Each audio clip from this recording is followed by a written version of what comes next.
Andaa karamu, andaa akili, andaa macho. Leo natoa ushauri. Lazima vyote vihusike, maana kuna mpaka ushauri wa hivi. Kama mpiga mkono kanisani, ukajua Mwakinyo, sasa utaelewaje? Wasanii, acheni kumogopa Diamond, toweni nyimbo, tena msizifute kama Jux. Siku happy ita expire na zenu zitasikika. Maana kila lenye mwanzo lina mwisho. Walikuwepo wangapi? Akina kwa Masava, sasa hivi wako wapi? Na kuna huu msemo unasema kwamba ukiua kwa upanga, utauawa kwa upanga. Huu unaniogopesha sana. Ingawa Bongo atuutendee yake, ila nawaza siku akisema fact zingatiwe hapo, wewe utaumiaje? Na kuna wengine sasa adhabu zao kila mtu anaogopa kuwapa kwa sababu haya wale wanaolawiti nani atakayefanya hivyo? Ndio maana akaja akina Pididi. Na wakikuona muoga kabla hawajakupa kinachostahili watakuuliza unatoka Bongo au halafu nyie watu wenye vyombo vya usafiri, wakati mnashangilia ugomvi wa Irani na Marekani, hamkujua madhara atakuwa wapi. Haya mafuta yameshuka, kinachofuata serikali yenu ijiandae kupambana na panyarodi. Labda vyombo vyenu vitumie maji, na kwa Bongo hii bado hamjasema. Baba na mama wanagombana, mnashangilia.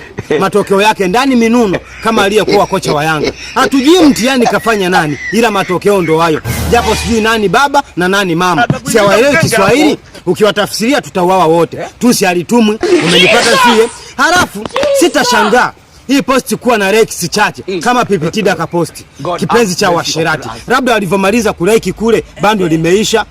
Na kuna huu msemo anasema eti watu wenye mahadili mabovu wanapotosha jamii, labda wa Masai. Hakuna kitu kigumu kama kumbadilisha mtu. Shout kwa wachungaji kwa badilisha walevi. Na ukitaka kujua kwamba ni kazi, mwambie mwanaume wa daa kwamba chips ni mbaya, hacha utasikia mbona Millard hajaposti. Halafu hao wanaopotosha jamii ndo wenye followers wengi, comment nyingi. Halafu ananiambia mimi nisipotoshe, ila comment nani? Yaani sawa mpenzi wako akuchiti aseme ndio nimefanya, lakini nampenda ni wewe. Sasa kama umpendi na amekula, nani kakwambia unipende? Na mimi nipe nile upendo mpelekee bibi yako. Si ndio amekufundisha kijijini jinsi ya kupenda? Au ni Harmonize peke yake? Yaani wapangaji tupo wawili. Nivute umeme peke yangu, halafu na ruku nichangie. Sasa bora tununue wote ruku, swara umeme tumwachie mwenye nyumba.